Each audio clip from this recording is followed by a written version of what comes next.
Kelly Clement here for Metastock. In this video, we're going to be talking about how to read the system test results. So let's go ahead and look at the results we had from our last system test that we ran and kind of get a feel for what we're seeing. So when I open this up, you'll see quite a bit of information. Some of it may be relevant to you, some of it may not be. So we're going to focus in on some of the top bits of information that are available to you inside the system test report.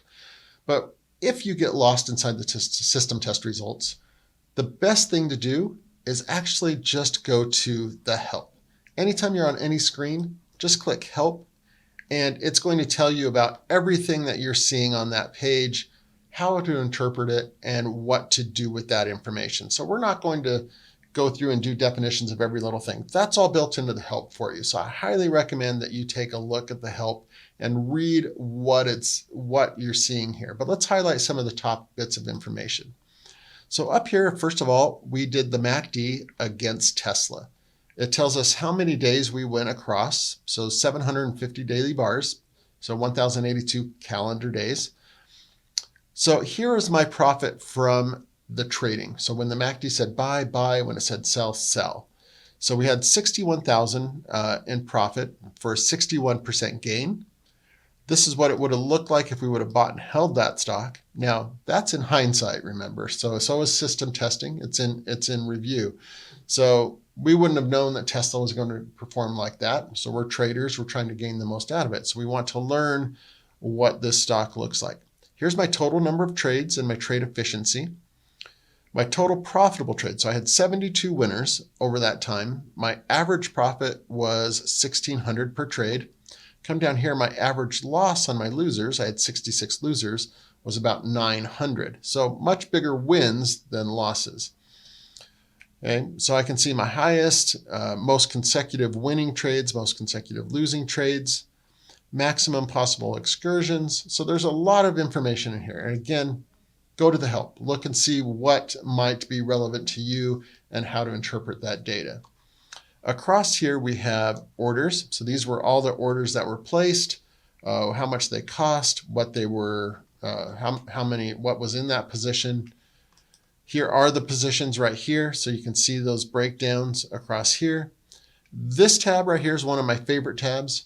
This is what we call the equity line. This is how your money performed over time and what that information actually, what your money did over time.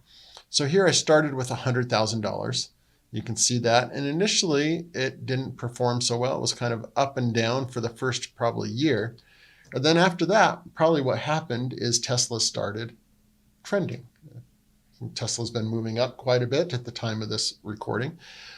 And so we can see that as it trades, it starts to move up and perform very well. So my trading started to perform well and the money continued to go. Now, we had this great run here. This is what we want to see, is our money running up. But then what happened after that? It kind of started to level out.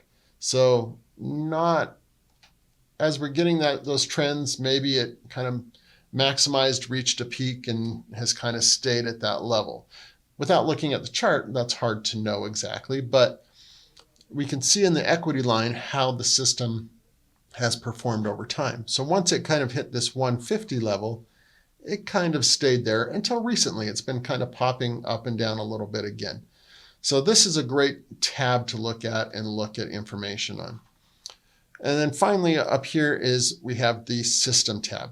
This is basically what the system tester used for its criteria to buy and sell. Now, in this specific case, you can see the Metastock formula language for what it was using for its buy and sell criteria. We're not going to go into the formula language, but in this video, if you're interested in learning more, there will be other videos about the formula language. But this shows me what I was looking at. Now, as an important caveat, typically a system inside Metastock says, when it says buy, buy, when it says sell, sell. It's not including stops in that calculation initially. However, there are ways to calculate stops in the system tester that is covered in the help. So I highly recommend you go in and look at the help for that and learn how to set stops in the system tester if you're interested in that.